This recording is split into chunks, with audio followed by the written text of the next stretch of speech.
Hey everybody, how you all doing? Welcome to Lex's Lounge. I am back from my trip. I managed to get a lot done up in northern Alberta, and thankfully my house up there did not burn down, so that's always a positive. And now I'm back in good old British Columbia, ready to make some more videos.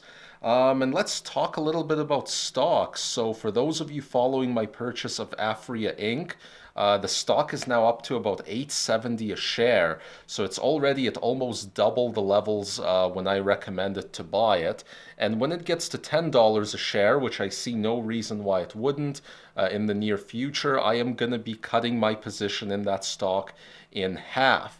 And I might be cutting my position in the cannabis ETF HMMJ in half as well. When you make 100% or so in just a couple of months, it's a good idea to take your initial position and just pull it off the table. So that way, no matter what happens, it's just play money that you're winning on. So there you go.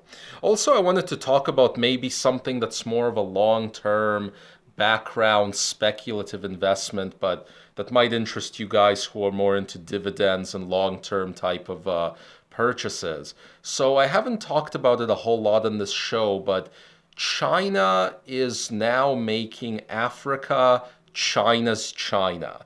What I mean by that is that over the last 30, 40 years, China has been this huge manufacturing success story, and as a result, it's now got a healthy middle class, and wages have skyrocketed versus 25 years ago. And that's all good and well, except that means China now suffers from higher wages, and as a result, it's no longer the cheap manufacturing hub that it used to be.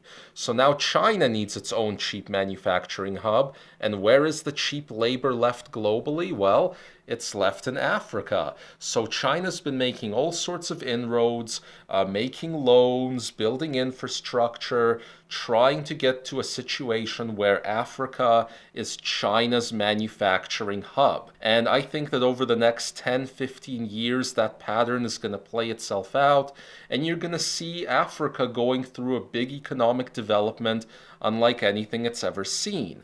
I've been trying to find a way to invest into this for a while now, and what I came up with was an ETF called EZA. I'll link to it down in the video description if you want to take a look at the chart.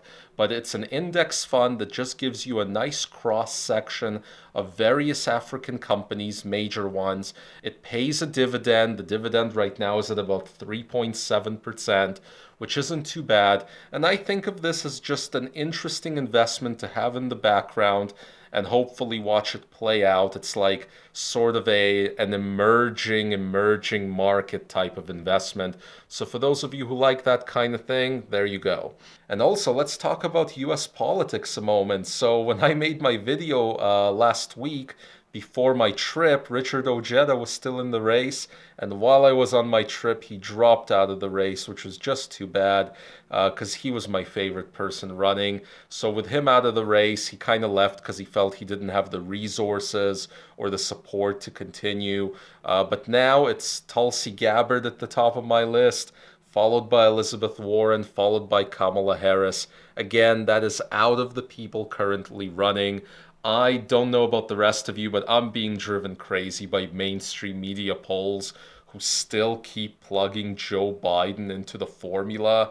It's really irritating. Joe Biden is probably not even running. It's also been driving me kind of crazy that as soon as Kamala Harris announced she's running, because she's more of an establishment candidate and she's more of a corporate Democrat, all of the mainstream media jumped on the Kamala Harris bandwagon just immediately. Whereas when Tulsi Gabbard announced that she's running, it was, oh, she has an anti-gay past. That was like the first articles about her 3 or 4 hours after she announced. So not very fair in my opinion. I think that between who I like more for policy, I like Tulsi Gabbard more for policy, and I like her anti-PAC views, and I like her anti-interventionist views, whereas I think Kamala Harris would be more of a corporatist, more of a war hawk, etc. So yeah, that's where the state of the competition is. But I certainly think that the Democrats have a lot to be happy about with how the shutdown ended in their political favor and with how their primaries so far are going, with good quality, electable, progressive candidates coming forward. So, again, it's going to be a good time as we go forward through this primary. On that note, guys, I gotta water my girls over here. I have a new grow journal going. You'll see it on Saturday on the main channel. And other than that, subscribe, hit that like button on this channel if you enjoyed yourself, and we'll see you next time on Lex's Lounge.